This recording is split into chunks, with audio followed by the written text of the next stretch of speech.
ou peut-être justement tous ces hommes d'affaires et femmes d'affaires qui viennent en semaine pour faire du travail, pourquoi ne pas les encourager à rester une nuit en plus dans la ville de Luxembourg et encore mieux, une ou deux nuits en plus dans le pays, à Vianden ou dans le nord ou dans la petite Suisse luxembourgeoise. Voilà.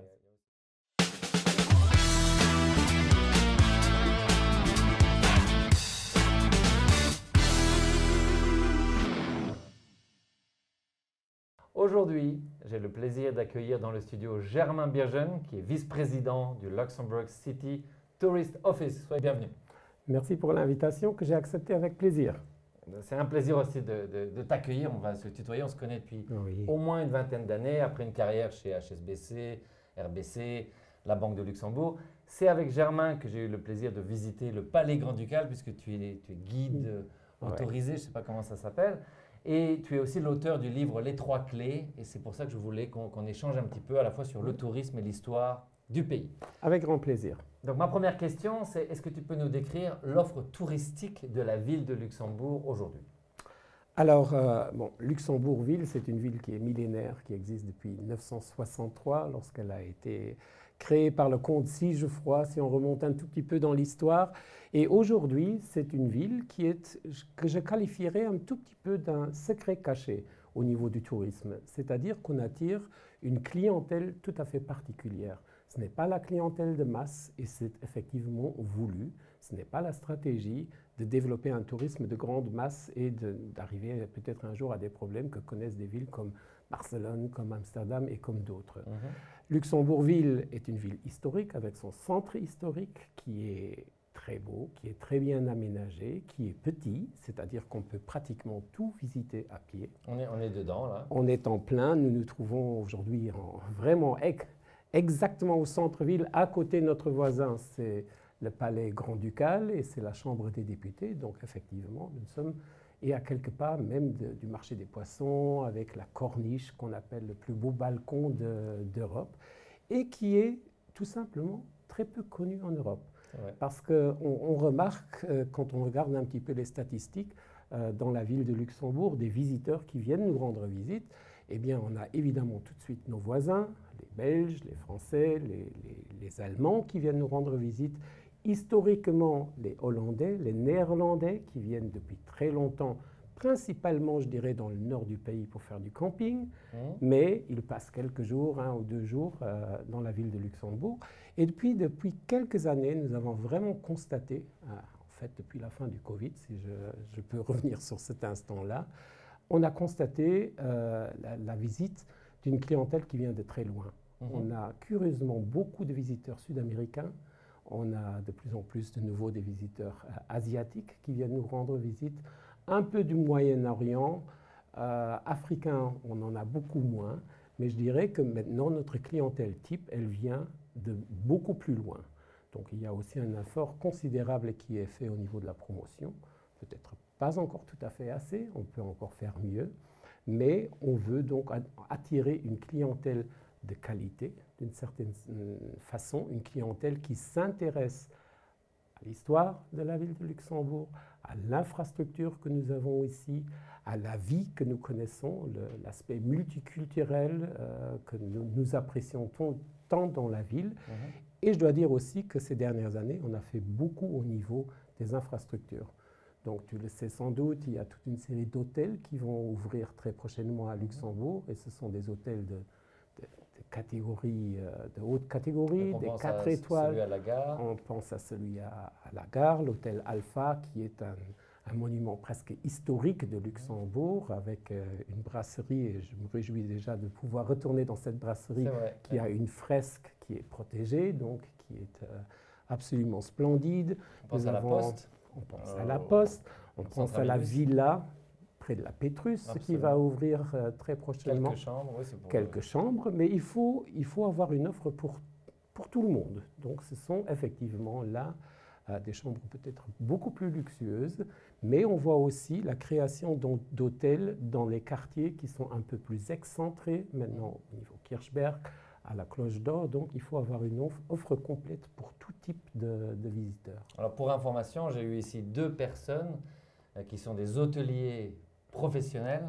Et chacun est venu en me disant, je ne comprends pas, ça fait des années que je veux construire un grand hôtel au Luxembourg et je n'arrive pas à avoir les autorisations. Donc s'il y a une intention d'augmenter encore l'offre, il faudra revenir me voir parce que j'ai 2 investisseurs qui ont déjà d'autres hôtels qui ne demandent que ça. Par rapport au nombre de chambres, est-ce que tu as un chiffre à nous donner aujourd'hui? Je n'ai pas le chiffre exact, donc c'est un nombre qui est en constante augmentation et peut-être quelque chose qui est très intéressant pour être au niveau de l'Office de tourisme. Nous sommes en contact évidemment avec le secteur de l'ORECA et les hôteliers nous disent qu'ils sont très satisfaits du taux de remplissage. Parce qu'avant, pour être honnête, les hôtels luxembourgeois ou beaucoup d'hôtels luxembourgeois étaient remplis en semaine. Par le business. Par le business. Et ils étaient un peu désertés pendant le week-end. Et cette tendance-là a clairement changé. Oui, je crois que l'année 2024 était une année record. C'était une année record à tous les niveaux. Donc, je n'ai pas les chiffres hôteliers. Par contre, au niveau de notre bureau d'accueil, on a rarement vu autant de gens venir se renseigner au bureau d'accueil du LCTO, ce qui est d'autant plus appréciable qu'avec les moyens technologiques de nos jours et toutes les informations qu'on peut trouver online, eh bien, il y a encore beaucoup de gens qui préfèrent aller physiquement au bureau d'accueil pour prendre des renseignements, des recommandations.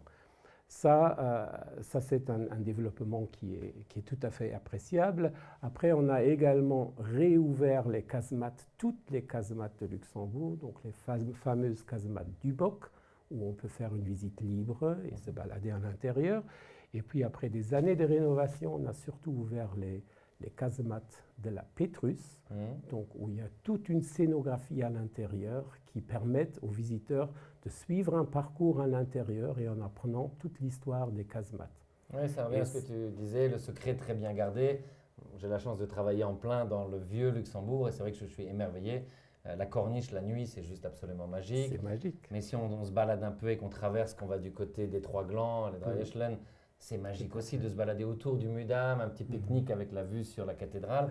Donc effectivement, on a l'impression que tout est là, mais que c'est encore très mal connu. Et donc là, c'est l'opportunité pour la ville. Peut-être que la seule limite, c'est le nombre de chambres, parce que j'imagine que là, l'équilibre doit être toujours trouvé. Tout à fait. Tout à fait. Mais on a aussi beaucoup de visiteurs qui ne viennent que pour la journée.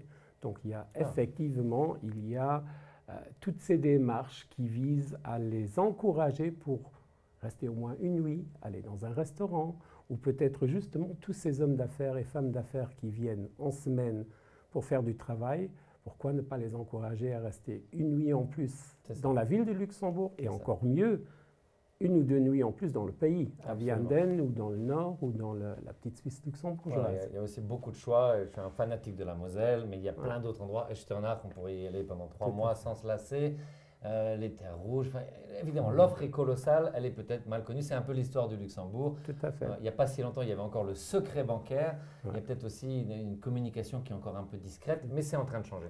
Peut-être que pour inspirer les gens, vas-y, je t'en prie. Oui, juste je sais que tu es un fan des chiffres, oui. Donc pour t'en donner quelques-uns, les casemates, c'est un petit peu sous-estimé le nombre de visiteurs, mais en 2024, c'était une année record puisqu'on a dépassé 200 000 visiteurs dans les casemates. Oui, c'est considérable. Donc ce sont des chiffres qui sont impressionnants. Absolument. Peut-être pour inspirer les gens justement à venir au Luxembourg, à prendre cette fameuse nuitée, ce serait bien qu'on partage avec eux des expériences parce que effectivement, j'ai dû dire venez visiter Luxembourgville, c'est un petit peu dry. Quelle est ta meilleure expérience à Luxembourgville? Alors effectivement, bon, tu l'as cité tout à l'heure, je suis un guide au sein du Palais Grand-Ducal. Cette année, c'est la 45e année que je fais guide dans ce palais, donc je suis un des plus anciens guides et je crois que c'est chaque année lorsque nous accueillons des touristes, mais aussi des résidents luxembourgeois et même des luxembourgeois pour la première fois au palais, qu'on se rend compte de l'émerveillement que les gens ont quand ils apprennent l'histoire non seulement du Luxembourg, mais également de la dynastie et le rattachement, l'importance pas du palais, mais de la famille grand-ducale par rapport au pays, l'implication de la famille par rapport, par exemple, à l'économie luxembourgeoise. On sait tous les deux que les représentants de la maison grand-ducale participent très régulièrement à des visites économiques et financières à l'étranger. Et lorsque les visiteurs à l'intérieur du palais ont pour la première fois l'occasion de toucher de très près, de voir ces différents salons, de voir, depuis l'année dernière, nous sommes même autorisés à montrer des appartements privés, donc, que tu n'as probablement pas encore vu. Cette année, on va le faire. Alors tu vas venir, tu es le bienvenu cette année pour participer à une visite.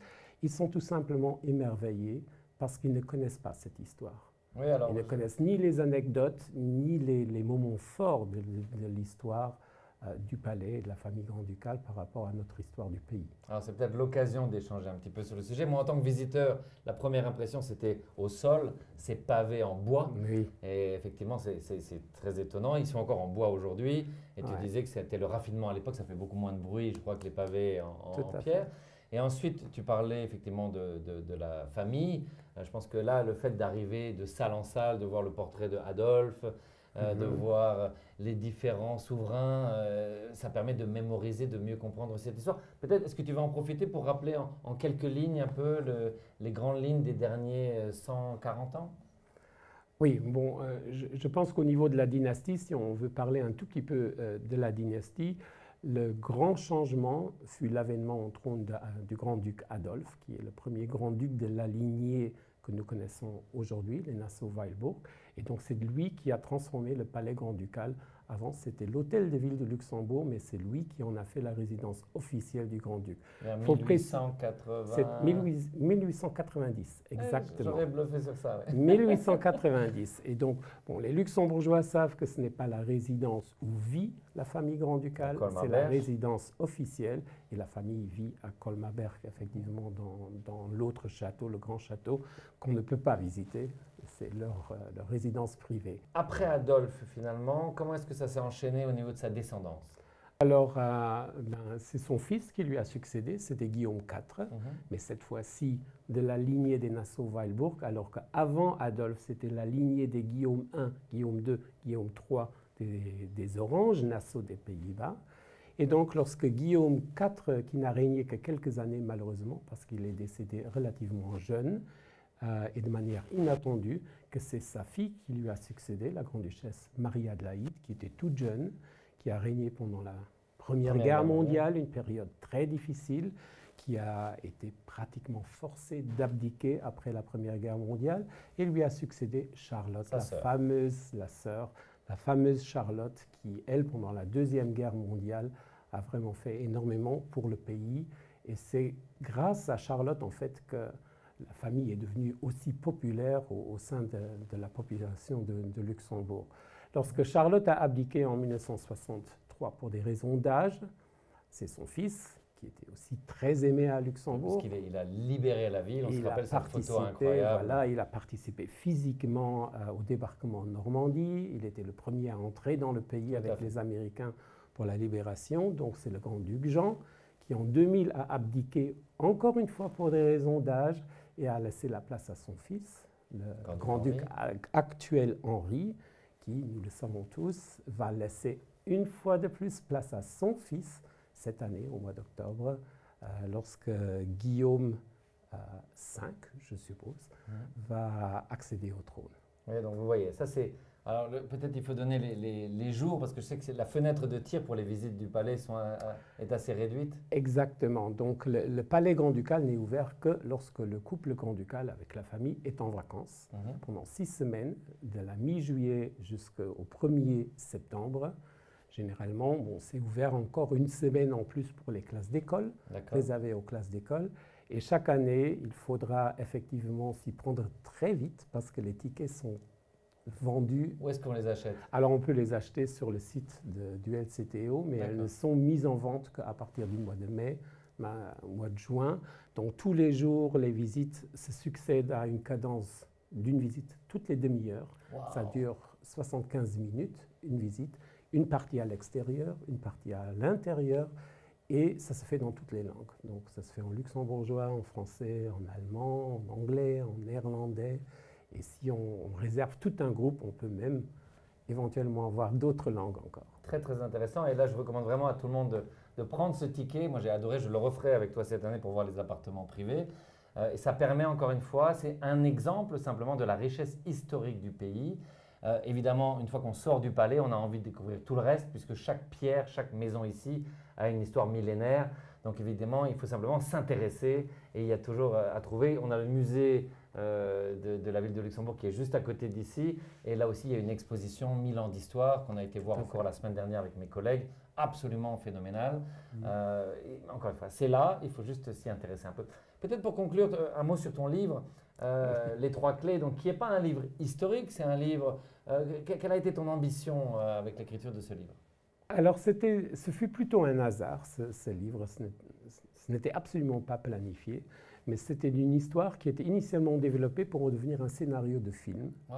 Mais bon, après, il n'y a pas eu vraiment l'intérêt pour en faire un film, et aujourd'hui, je le comprends, parce que c'est quand même un sujet très spécifique. C'est une fiction, c'est un roman de 3 jeunes femmes qui reviennent au Luxembourg après avoir passé une douzaine d'années à l'étranger, et elles redécouvrent le Luxembourg. Et à travers une intrigue familiale, elles sont amenées à se déplacer dans le pays, à faire connaissance avec des villes, des sites emblématiques, à apprendre les légendes qui tournent autour de ces endroits, à même refaire connaissance avec des spécialités culinaires.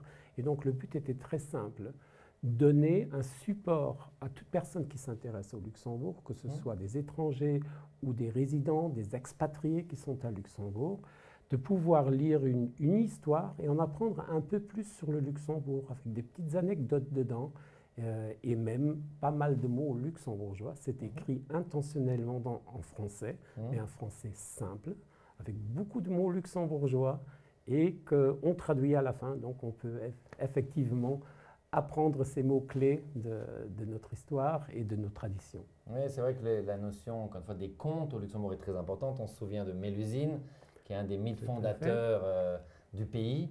Et donc, effectivement, l'idée de créer des ouvrages qui permettent aux gens de s'intéresser au Luxembourg, c'est une très bonne idée. Je crois que tu prépares le prochain tome. Il y a un prochain livre qui est prêt à être publié, qui est un peu différent. Ça se passe toujours à Luxembourg. Cette fois-ci, on n'est plus à la recherche de clés. Maintenant, c'est encore une intrigue familiale qui est un peu plus profonde, mais tout se passe à Luxembourg. Parfait. En tout cas, j'invite tous les spectateurs à venir visiter la ville de Luxembourg et le pays. N'hésitez pas à m'envoyer des messages sur LinkedIn. Je peux vous donner une longue liste d'adresses pour faire à peu près tout ce que vous voulez au niveau sportif, culturel ou historique. Et n'hésitez pas aussi à inviter vos amis à faire la même chose, puisque comme tu l'as très bien dit, on a énormément d'atouts, encore faut-il bien les faire connaître, et c'est aussi l'objet de cette vidéo aujourd'hui. Et nos amis, mes collègues du LCTO seront toujours ravis de vous accueillir au bureau d'accueil ici, tout près aussi, place Guillaume. Absolument. Donc où on peut avoir tous les renseignements pour un week-end ou quelques journées très passionnantes à Luxembourg. Parfait. Merci beaucoup, Germain. Merci à toi.